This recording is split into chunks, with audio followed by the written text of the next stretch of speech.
Hi guys, welcome to this week's video.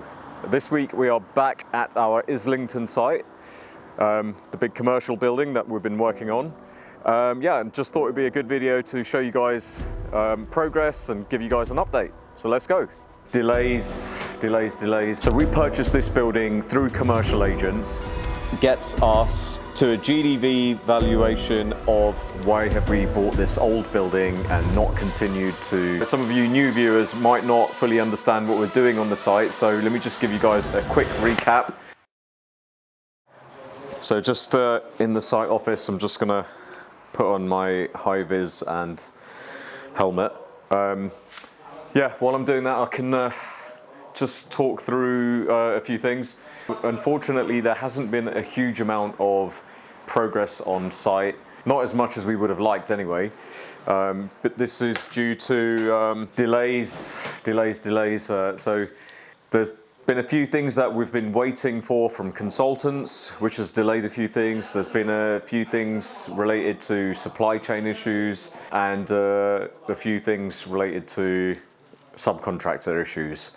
So yeah, all of that's hitting our program, but I think we're at a position now where we can turn things around and get back on track. So I'll show you where we're at.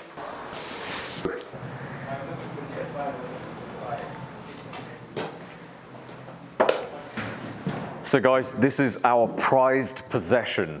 This site, I know it doesn't look like much now, but when we finish it, you'll understand that the potential on this site is absolutely enormous.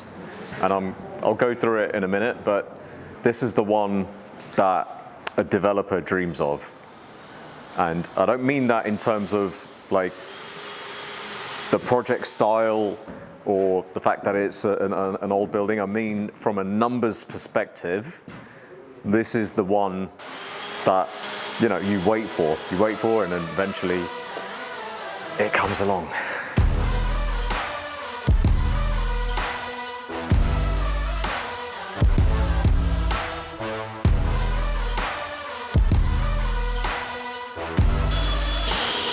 So this is where we're at the moment. New floor in. Oh wow. There's been a fair bit of progress. So the floorboards are out, the joists are out. All the joist work, all the plywood sheets are installed now. Obviously the most major work that's happened here is the new steels that have been put in place. Don't know if you can remember in the previous videos that all of this was completely off, that we'd removed the old beams and the joists. You can see all the levels here, all the way to the top. And now it's the new major steels have been put in place. The columns that we needed to remove are now gone. And we're slowly getting there. I've said it before, it's a step-by-step approach. Until we get the new floor in, the steel work above that cannot begin. And so it's a bit of a cat and mouse kind of situation. So anyway, we've got some new subcontractors starting as well. So we'll give things a big push now. So there'll be 2 sets of subcontractors and hopefully a lot more action in site. Let's go and have a sneak peek from the first floor and see where we're at.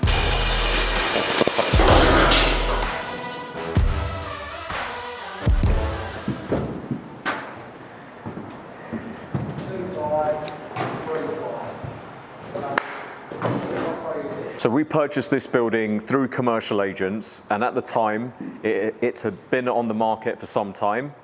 The previous sale had fallen through, so we saw an opportunity to get hold of this asset at a good price.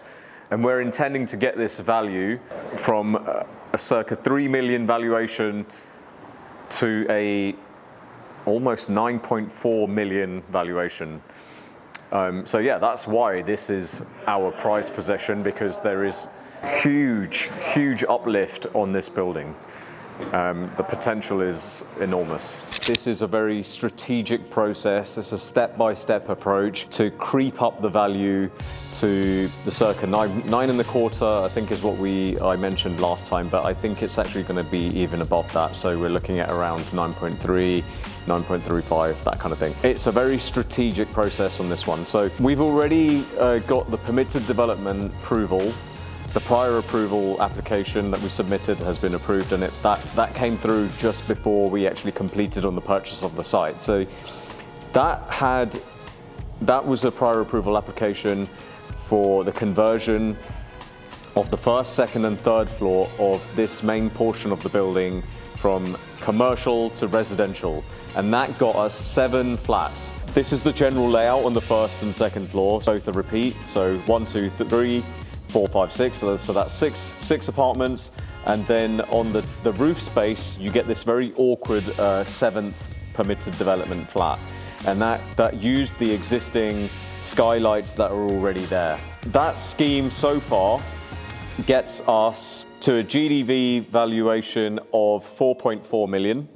That's with the commercial unit at a blended rate of £37.50 a square foot. That was using just the ground floor space in the original part of the building and the basement level. Because at this stage, we didn't really know what we were going to do with the rear section where the garage is at the moment. As you can see, the rear section is this garage space at the back. So what I'm referring to is just this front portion of the building where there was a basement. This version here with the mansard now, that increases the value yet again.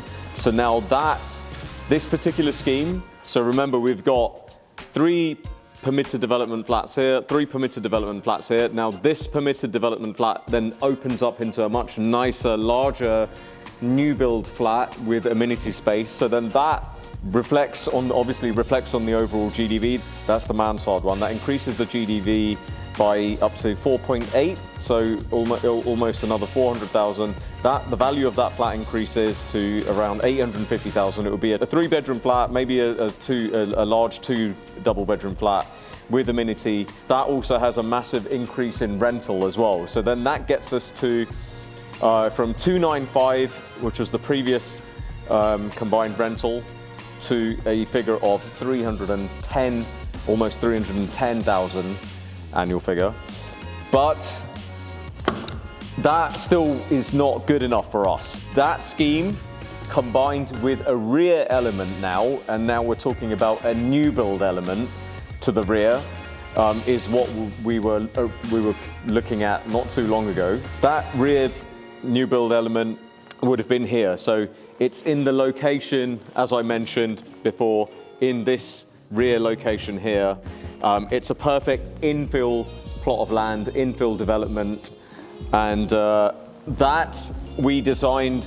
This is a very crude, quick sort of model that we created. You can see that we had 4 stories, ground, first, second, third, of residential to the rear. The idea was that this would be designed as a separate entity, a separate building with its own stair and lift shaft. Remove all elements of commercial in that rear section and start off on the ground floor with a residential apartment, and then 2 on the first, 2 on the second, and a third one on the top level, if we could get that top level on the rear new build element.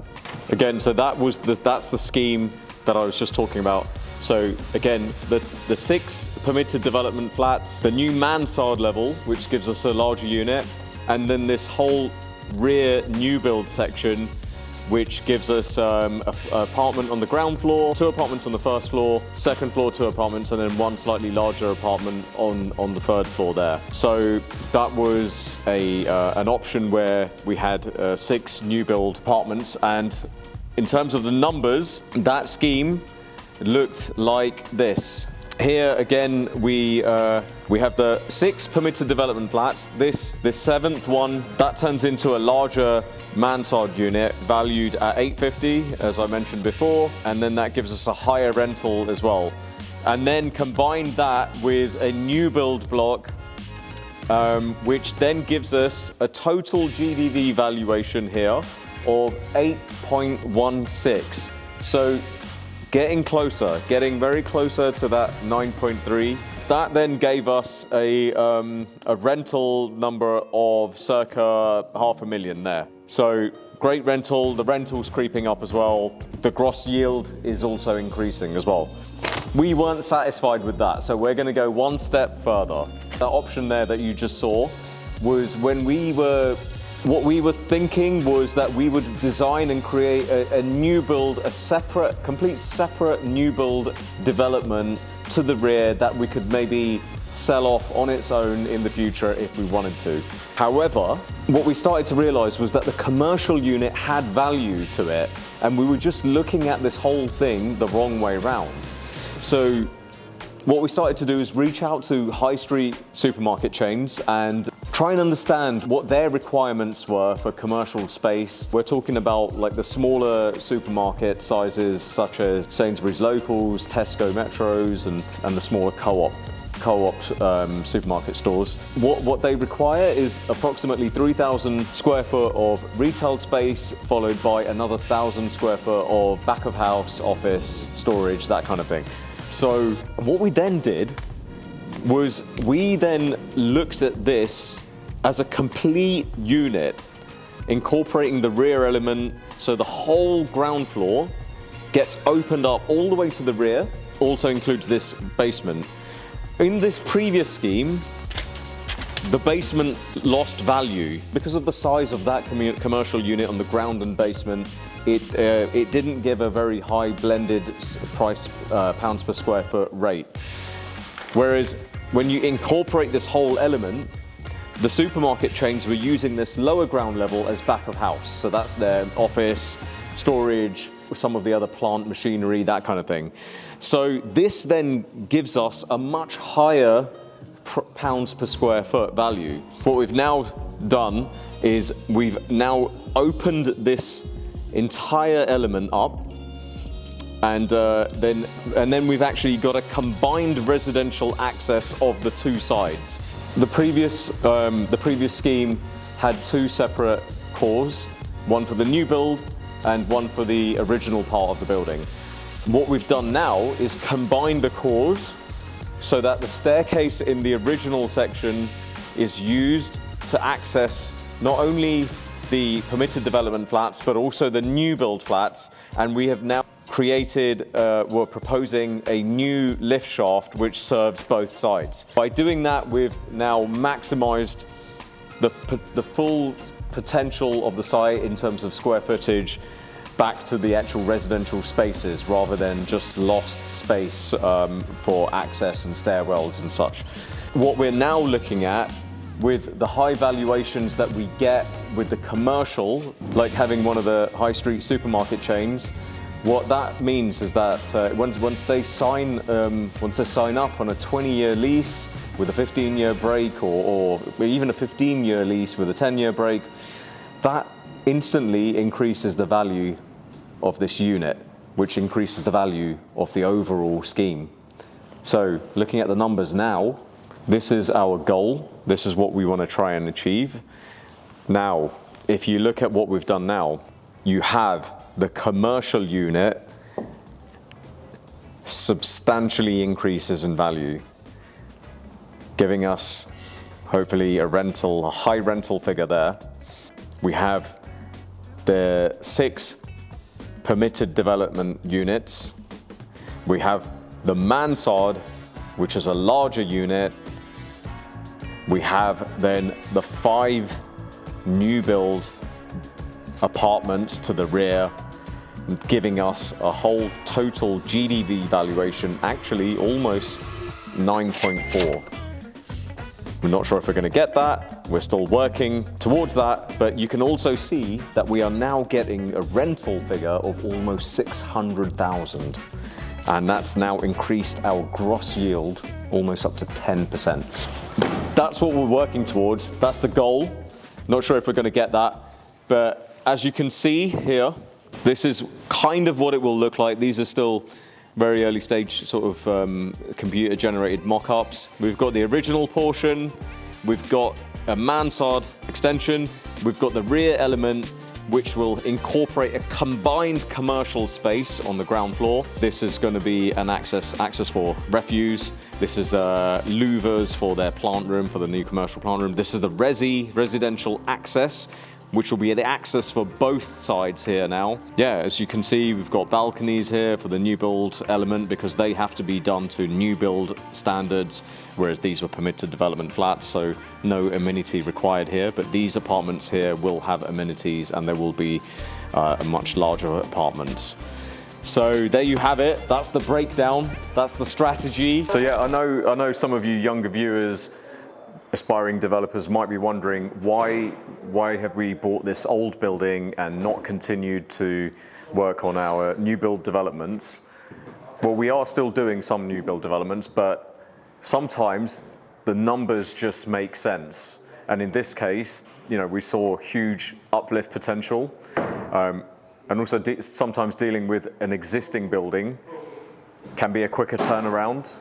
We can roll straight into the works. And in this case, we can plan the works for this project in a phased approach. Yes, it's taking us a little bit of time, but I think it's worth, it's worth doing it properly. It's worth doing it right. And then once the steel work's done, that's it. We can go full speed ahead.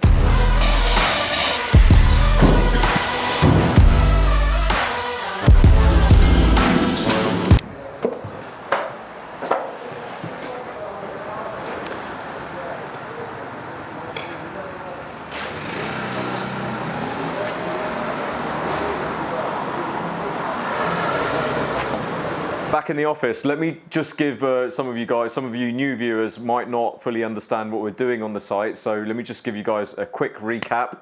So the whole building is a commercial building, and as I mentioned earlier, there are multiple plays on this site in terms of development.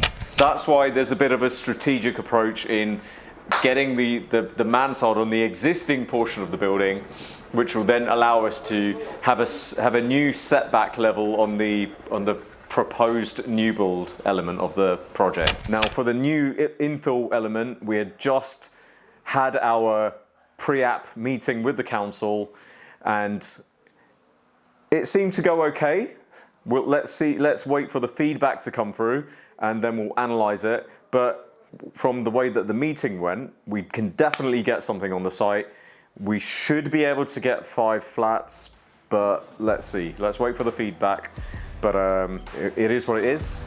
But yeah, all in all, still huge potential on this site. So I can't wait to share the rest of this journey with you guys and keep you guys updated as we go along. So anyway, that's it guys.